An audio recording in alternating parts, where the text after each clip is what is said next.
The Atlanta Braves had a terrible, horrible, no good, very bad day of baseball on Wednesday, and it's time for some changes to be made. Let's talk about it.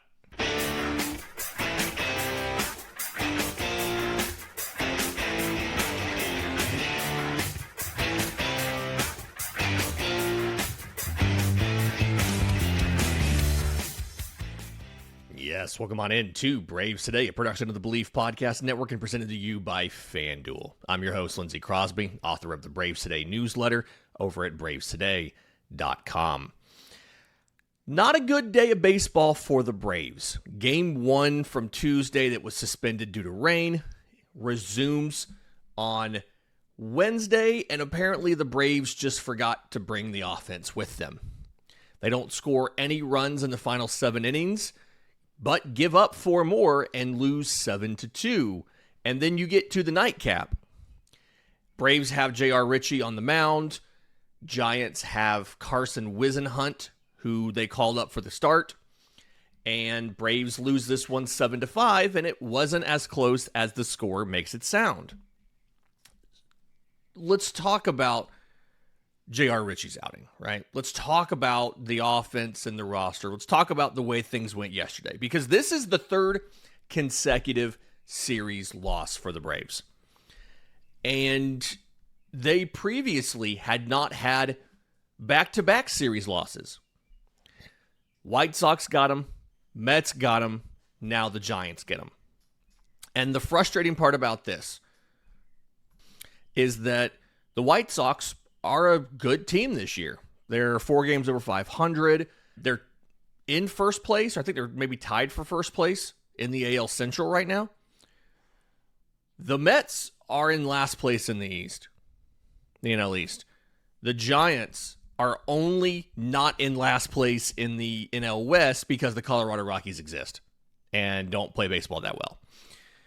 So it's not only what happened, it's how it happened. And yesterday's game, and I really want to just talk about the nightcap. The resumption of the first game was a prime situation for the Braves to struggle. Atlanta had a bullpen game on deck. The Giants took advantage of Atlanta setting their lineup with a bunch of lefties, including 3 consecutive lefties at the top, for Adrian Hauser to then throw in starter Robbie Ray, who has had a miserable season, but he goes 6 1/3 innings, 2 hits, 2 walks, 8 strikeouts.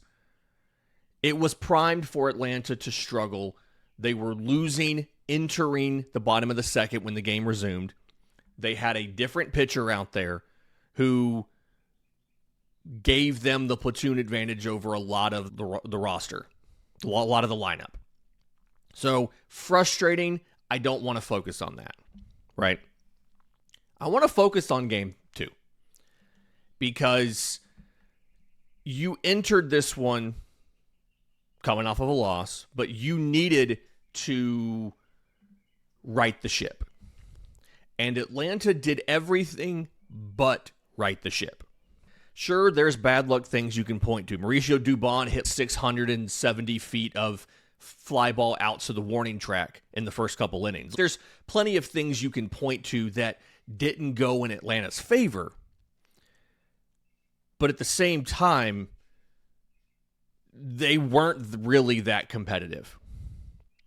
Braves give up 5 runs in the first 2 innings, all charged to J.R. Ritchie. None of that was fluky. We're going to get to that in the 3rd segment. So they're playing from behind the entire time. Atlanta does pick up 2 runs in the bottom of the 6th. And the way that these happened, it was 3 consecutive singles to lead off the bottom of the 6th, which knocked Carson Whisenhunt out of the game. JT Brubaker comes in to replace him.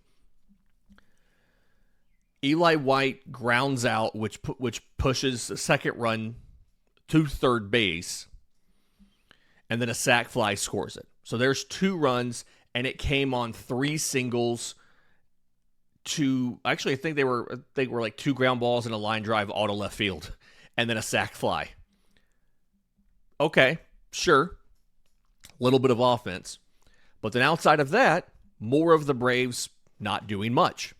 They didn't have an extra base hit until the 9th inning. And so when Ritchie comes out after 5, and again, we're going to dive into Ritchie start a little bit later, Carlos Carrasco goes in. And the first 3 innings he pitches, which is the 6th through the 8th, he allows no runs on 2 hits, no walks. He looks good enough for some sort of blowout game, right? He's pitching well enough for a game that is not that close. You have to remember, it's 5-2, so it's barely within a save situation going into the 9th. And Walt Weiss leaves Carrasco in the game for the 9th inning. And Carrasco falters a little bit, and it's not that bad, right? Leadoff single. Pinch runner goes in. That guy steals second base. Carrasco hits a guy with a pitch. Both those runners move up on a sac bunt. And then a line drive brings both of them in. It's now 7-2. And there are some people, Braves fans and things like that, who are pointing to the decision to leave Carlos Carrasco in the game for the 9th inning as Walt Weiss and the Braves punting the game, and saying the Braves should have gone with a leverage reliever. And Didier Fuentes was tossing in the pen, so they had somebody they could have gone to. And I think a lot of that frustration and complaint comes back to the fact that in the bottom half of the 9th inning, with 1 out, the Braves finally decide to start showing signs of life on offense. Third catcher Jair Camargo, who was the 27th man for the game, doubles with 1 out.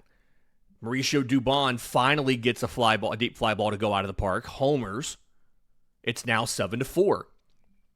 Drake Baldwin singles. Matt Olson singles. So runners on first and third. And then from there, you can't complete the rally, right? Ozzie Albies grounds out to first. Olson does move up to... Drake Baldwin scores on a wild pitch. So Olson ends up on second. And you pick up a third run there. It's now 7-5. Ozzie grounds out, which moves Matt Olson to third. Austin Riley comes up as the tying run.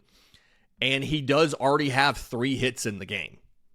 And he just stung a lot of hard hit balls yesterday. Like, it was a better day.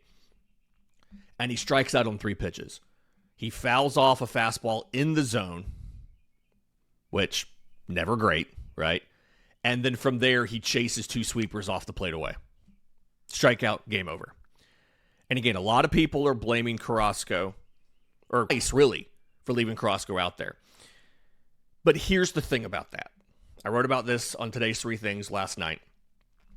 Heading into the 9th inning, Atlanta's offense had scored 2 runs on the day. They played 8 offensive innings in game 1, did not score. And then they had played 8 offensive innings in game 2 and had scored a grand total of 2 runs. They didn't have an extra base hit. They did have a double. They had a double in the resumption of game 1. So they had a double and 3 singles in game 1, the resumption of game 1. And they had nothing but scattered singles across the first 8 innings of game 2. A decision is right or wrong based on the information you have at the time. It's easy in hindsight to look back and say, hey, you lost by 2. Cookie gave up 2 in the 9th. So it's Weiss's fault for leaving Cookie in. But if you think back to where you were going into the 9th inning, there was no evidence for Walt Weiss to believe that the offense was going to do anything.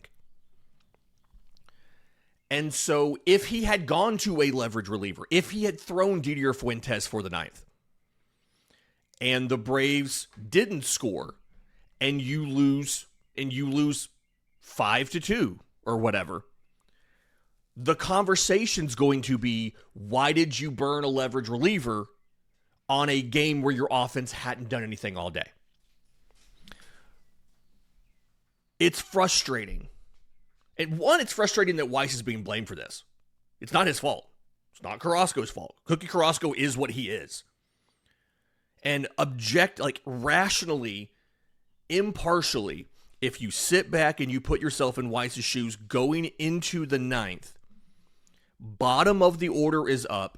You have a weird lineup at the moment. We're about to get into that. Going with Cookie for the ninth inning was the right move. Now, Atlanta's offense actually did something, and they made it look like it was the wrong move. But with the information you have at the time, that was the right move. And honestly, it feels odd to blame your offense for a loss in a game where you scored 5 runs on 12 hits.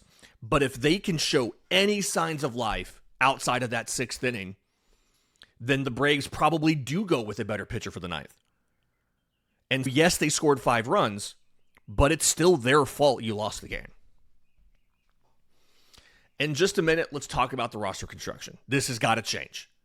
The playing time at shortstop, this has got to change. There's a lot of things that need to be improved about this roster if you want to improve your chances of getting out of this series losing streak. We'll talk about that next, right here on Braves Today. But first, this episode's brought to you by our friends at IQ Bar, our exclusive snack, hydration, and coffee sponsor. IQ Bar protein bars, IQ Mix hydration mixes, and IQ Joe mushroom-infused coffees are the tasty, low-sugar brain and body fuel that you need to win your day.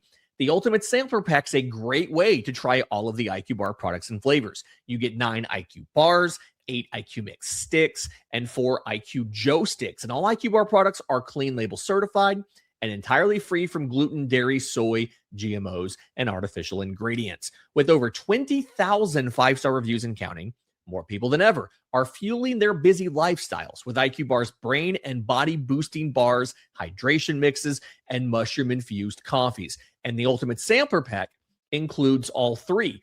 Right now, IQ Bar is offering Braves Today listeners 20% off of all IQ Bar products, including the Ultimate Sampler Pack, plus free shipping. To get your 20% off, text MLB to 64,000. That's MLB to 64000. That's MLB to 64,000. Message and data rates may apply. See terms for details. Matt Olson played right field last night in the 9th inning. First time since 2017 he had been asked to play out in the outfield grass. And the way that you got there was pretty frustrating, right? So with Michael Harris unavailable, he's on the bench, but he's unavailable. He cannot play at all because of the back issue that knocked him out of Tuesday's opener. Mauricio Dubon's in center field. Eli White's in left. Yastrzemski's in right. They end up pinch hitting Dom Smith for Jorge Mateo, who got the start at shortstop. So after that, Ha-Seong Kim has to enter the game to play shortstop because they don't have another outfielder. There's just not an outfield option because Harris can't play. Your other guys are already out there. When Ha-Seong Kim's spot comes up in the order, it is the 9th inning. You have runners on first and second, 2 outs. They choose to pinch hit Rowdy Tellez for Ha-Seong Kim. Your bench is empty now. You don't have any other options here. And they ended up using Jair Camargo to pinch hit for Sandy Leon. And you got to do something. Sorry, I forgot to mention that too. So Rowdy Tellez goes to first base, which means Matt Olson goes to right field for the final inning. Now, nothing was hit out there, right? He didn't have to make any defensive plays. There was one fly ball that was in the right center gap that Eli White snagged. Olson was over there, but White got it. Olson could have made the catch had White not called him off. But the roster construction's got to get fixed here, okay? One, the Ha-Seong Kim experiment. I have been one of the advocates of giving Ha-Seong Kim being patient with Ha-Seong Kim, right? Understanding that he didn't have a spring training, his rehab stint was too short. You are now at the point where he has had 66 plate appearances this season. He has more strikeouts with 16 than he does walks and hits combined, where he has 12. He struck out more than he's gotten on base. He's 4 for 40 in the last month with more than double the strikeouts at 11 than walks with 5. And in his last 14 at-bats over the last 2 weeks, he has 1 hit.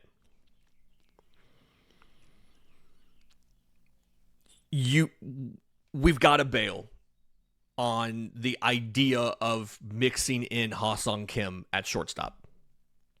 Jorge Mateo was hot, and he lost playing time, and looks like he's kind of cooled off since then. But while you need Mauricio Dubon in the outfield, and we're getting to that too, don't worry. While you need Mauricio Dubon in the outfield, Jorge Mateo's got to be the everyday starter at shortstop. He, offensively, again, he has shown the ability to be hot at times this year, which Kim has not. Defensively, he has shown better range and a better arm than Kim. Does it suck that you have a $20 million shortstop who's not going to play? Yeah, it's frustrating. It really is. But you're at the point where the rest of the offense is struggling enough with their own injuries and underperformance and cold spells that you can't just have a 0 at the bottom of the lineup. This is the Orlando Arcia, Nick Allen conversation all over again. If the rest of the lineup is hitting, you can live with a defensively sound, poor hitter at the bottom of the lineup. You don't have the rest of the lineup hitting right now. Ronald Acuña Jr. is out. Michael Harris is not playing, and we don't know how long, and I'm getting to that too. Something's got to change. You got to fix something. And the easy thing to say is Ha-Seong Kim needs to not be in the starting mix. Do the work with them in the cage, whatever. If you think he's feeling something, put him in as a pinch hitter or whatever. But you've got to pull the plug on him as a starting shortstop right now. If you get back to winning a bunch, you can try it again, but you're not there yet.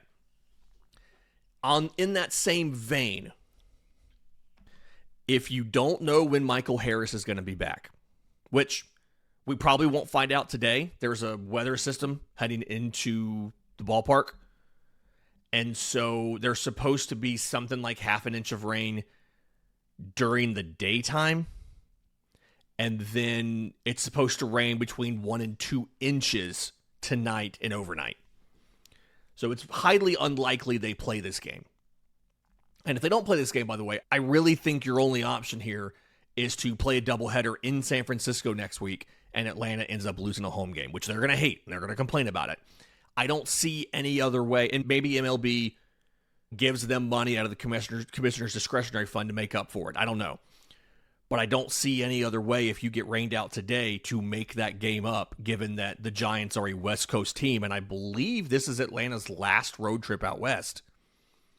So you have to find a mutual off day when the Giants are in the East to have them stop back by the ballpark. There's probably one out there. I haven't looked. But I feel like the league is going to default to, hey, just play a doubleheader next week and we'll pay you the money you lost from the ball game. That's the simplest answer. Is just you lose a home game, we'll pay you what you lost in the gate, in concessions and everything. And the league knows how much Atlanta makes in each game and all of that. That's part of the financial reporting the league has. But so thing number one, Jorge Mateo. You got to figure that out. Jorge Mateo in the lineup over Ha-Seong Kim. Thing number two, though, carrying 2 DHs, I don't think is sustainable if you don't know when you're going to get Michael Harris back. Rowdy Tellez and Dom Smith both only being able to play first base if they're in the field. When you have a first baseman, literally last night was the first time he had ever played anywhere for the Braves but first base. He had never even had a DH day. Matt Olson had never done anything but be on the lineup card at first base since he's been in Atlanta. Now he has an inning in right field to go along with all that first base time. He's played more right field than he's done DH. But if you don't know what Michael Harris is going to be able to give you, and you don't want to put him on the injured list, which, frustrating. I get why, if they think he's going to be out 3 days, you don't want to IL him for 10 when the offense is hurting so much. Then you've got to make a roster move. Rowdy Tellez does not need to be sitting on your bench just to give you a lefty DH bat. That's just, you have to do something different. You can call up an outfielder, right? You have Brewer Hicklin on the 40-man roster. You added him a couple weeks ago and optioned him down.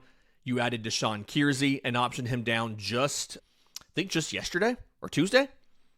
So you can't bring him back up yet unless there's an injury.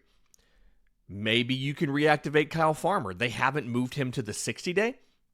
So part of it wonders is he technically able to come back, but they're just waiting and taking and just in essence carrying an extra player? Could he play if they needed him to? You've got Jim Jarvis as an infielder in AAA. That would have been a situation last night where you could have stuck him at first base.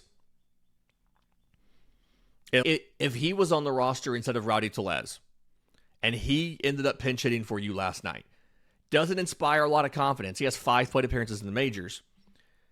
But you probably could have said, hey, you're a shortstop. Play shortstop.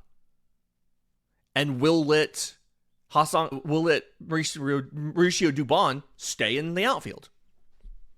Dubon had to kick into the dirt to play shortstop for the final inning. That's why Olson had to go to get you a guy who's more defensively versatile. Heck, I'd have rather had Nacho Alvarez play shortstop for an inning, even though he's not that good of a shortstop. I'd have rather had him play shortstop for an inning and left Matt Olson at first than to put Matt Olson in right field. So the roster construction has to change. And while you are short an outfielder, and again, if Michael Harris is not going to be able to play for a week, give him the full 10 days. Put him on the IL. This is a recurrence of the back issue that he dealt with in the Pirates series. We saw them pinch hit him in game 3. He won player of the game with I think he saw one pitch and hit that 3-run double in the first pitch. Call up somebody else. Do something. You can't carry 2 DHs on your bench. Have your 27th man be a third catcher.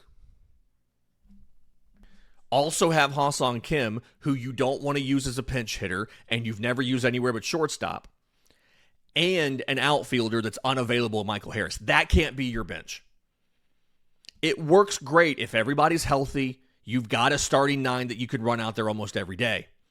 It doesn't work in this situation where your offense is struggling. You're needing to pinch hit and cover for guys.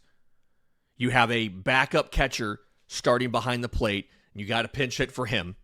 You have a shortstop who can't hit, and you're pinch hitting for him. And then you have your backup shortstop in Mateo as your starter, and you're pinch hitting for him. You can't replace a bunch of shortstops with DHs. It's not how it works. Fix the roster. Do something to make this better. You probably can't make a trade yet. We've seen a couple really minor trades. Right? The Phillies got a defensive-only center fielder via trade. I think it was the Royals traded a reliever or something. There's no major trades happening now. And that's going to come and play in the next segment about Ritchie too. But you got to do something more than you're doing now. You fix it with the internal options you have.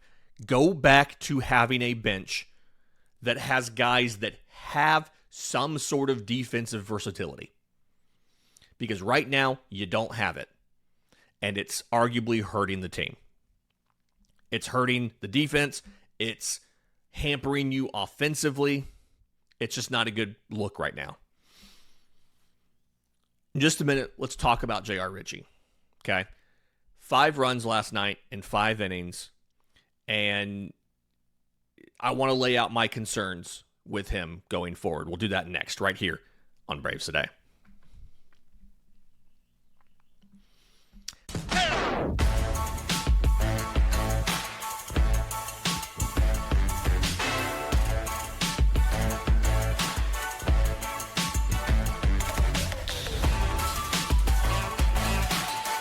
Final segment of Braves Today. If the Braves play tonight, which, again, I hope that I want a night with Braves baseball. They are favored to win. Braves Today sponsor FanDuel has Atlanta favored on the money line. Over-under of 8 runs for Martin Perez versus Landon Rump. But again, lots of rain coming. So they might have to sit with this loss. Sit with this awful day of baseball until Friday. And then on Friday, in an effort to get right, they're going to face Jacob Mizorowski, who just threw a one-hit Maddox last time out with 30-something pitches over 102 or 103 miles an hour and 15 strikeouts. It was legitimately probably the most dominant pitching performance of the last 10 years. If you have a more dominant one of the last 10 years, drop it in the chat. Let me know on social media. I can't think of one that's more dominant than what Jacob Mizorowski did last time out. I'm working on our preview for tomorrow, hopefully having somebody who covers the Brewers come on to talk about the series this weekend and where the team is and all of that. So stay tuned for that. But let's talk about Ritchie, okay? Because last night, again, 5 runs, 5 hits, 3 walks, 4 strikeouts. He gets taken deep 3 times, all in the second inning. Willy Adames, solo shot. Luis Arraez, 2-run shot because of a walk. He walked the number 9 hitter. And then Bryce Eldridge, solo shot. And I think, okay, I have previously expressed concerns about Ritchie's ability to get whiffs. And it wasn't just when he started to struggle at the major league level. I remember the end of spring training writing about J.R. Ritchie and discussing the fact that in spring training, the only one of his outings where he was really able to get whiffs was the one where he finished the game against the Boston Red Sox, against mostly prospects. That was the only one where he really impressed from a strikeout and a whiff perspective. He came into last night's game with a 22% whiff rate on the season, like 22.2%. And in last night's start, he had 8 whiffs on 36 swings, which is 22%. So not doing a great job of missing bats, right?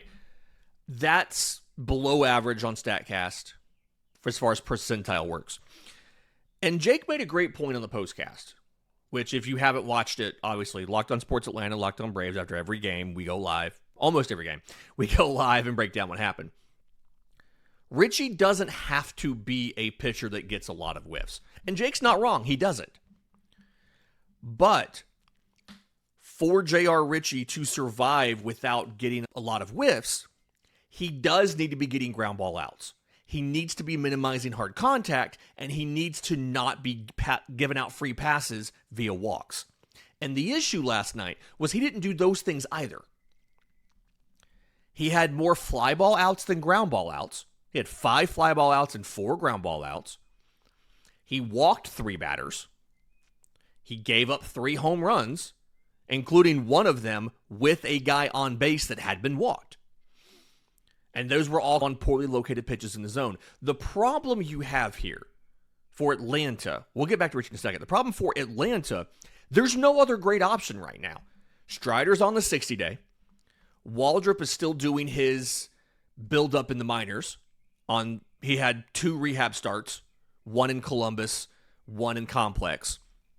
He did pitch a rain-shortened game. Didn't look great, but honestly, it's just like with the Grant Holmes thing. A rain thing, I'm just kind of throwing it all out, right? A.J. Smith-Shawver has yet to start a rehab assignment from his UCL surgery last year. Spencer Schwellenbach is still in the early stages of a throwing progression. I don't think he's throwing off a mound yet.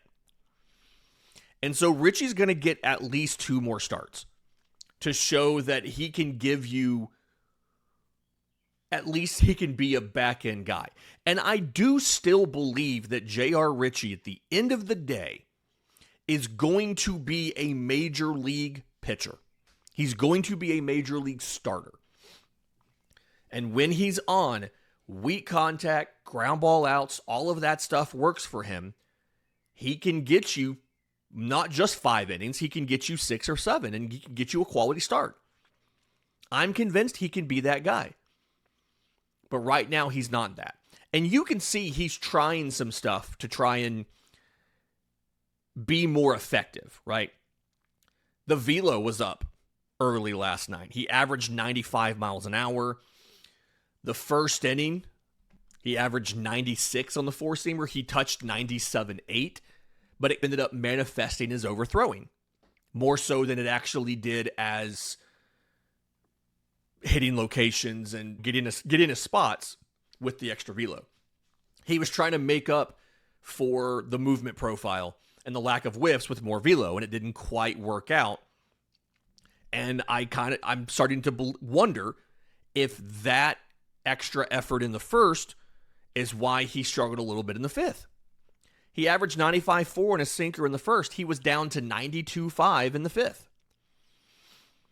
He averaged 96 on the four-seamer in the first. He was down to 94 in the fifth. Everything was above average in the first, slightly above average in the second. His velo was average in the third, and then it was below average in the fourth and well below average in the fifth. StatCast has the velos for every inning and color codes everything for us. And one of the things that a lot of the starters, and Chris Sale does a great job of this, that starters learn is, one, how to pace yourself throughout the outing, but two, how to empty the tank in the final frame. And we see it a lot with Chris Sale. You can tell when he's on that final inning because that fastball gets an extra tick or two, and he just blows guys away, empties the tank, knowing that he's done after this. J.R. Ritchie's tank was shot when he got to the fifth inning, but you had to get 5 out of him because you went with a bullpen game in game 1. Some things have to change. You're going to see Carlos Carrasco DFA today. He threw 4 innings. He's not going to be available for a while. He threw 55 pitches. They're not going to keep him.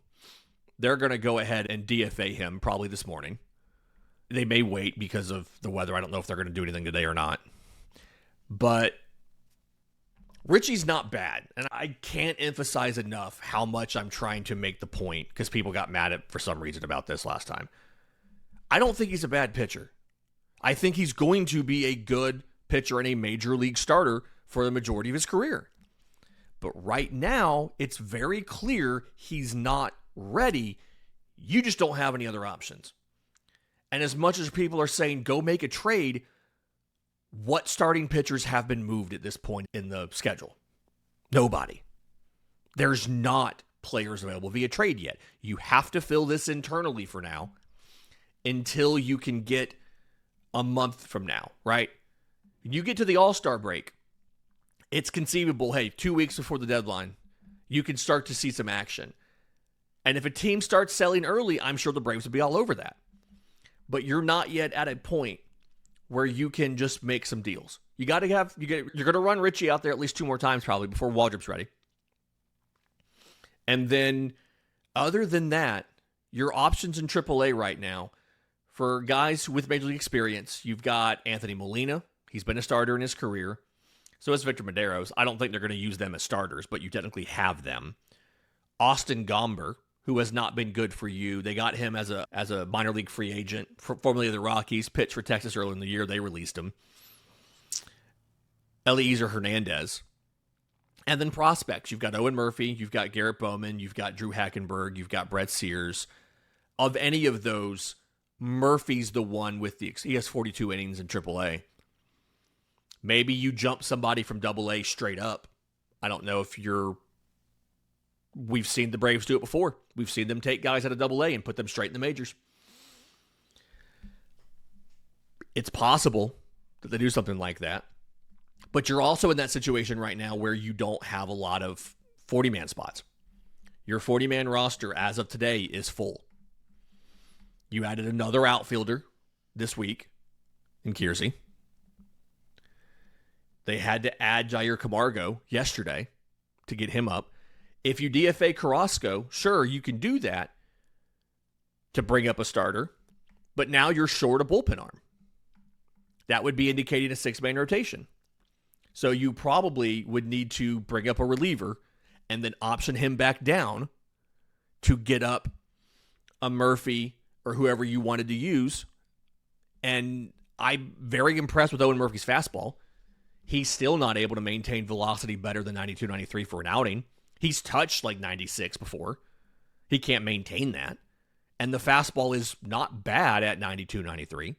It would be much better at 95. We can continue building and growing that velocity.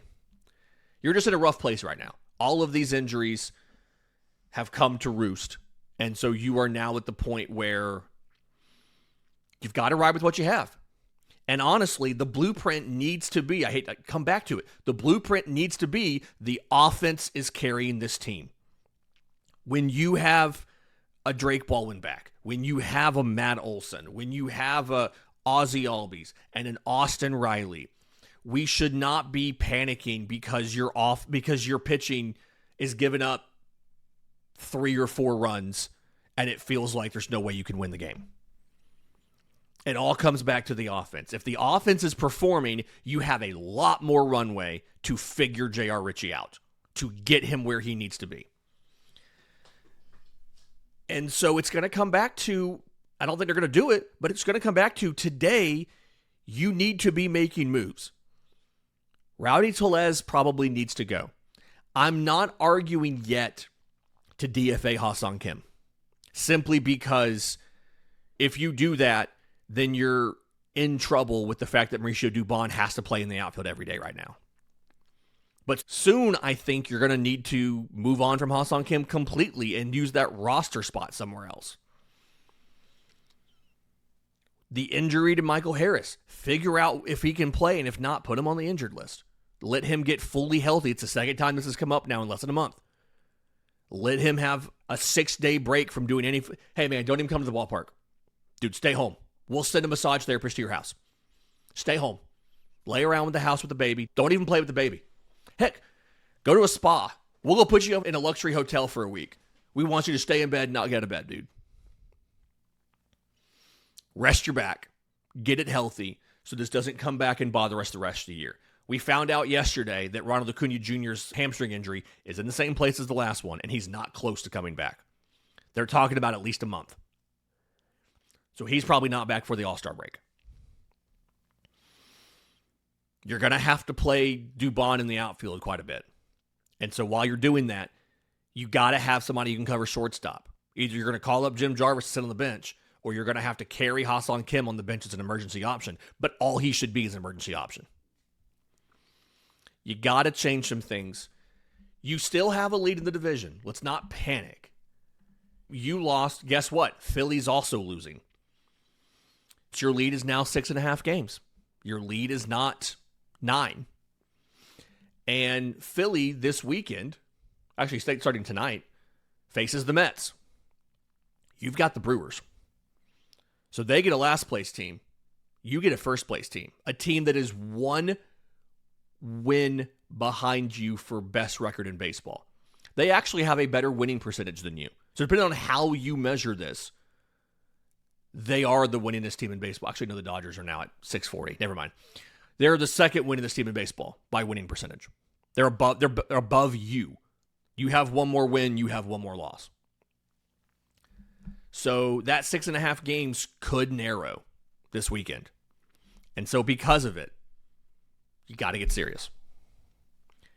That'll do it for Braves Today for Thursday, June 18th. Sorry it wasn't more positive, but we're reflecting what the team is doing right now.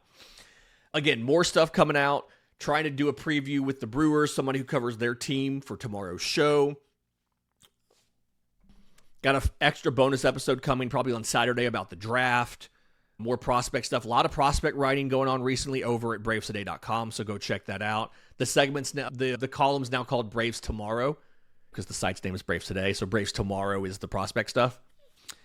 But in the meantime, anyway, please like the video, please subscribe. We'll see you next time on Braves Today.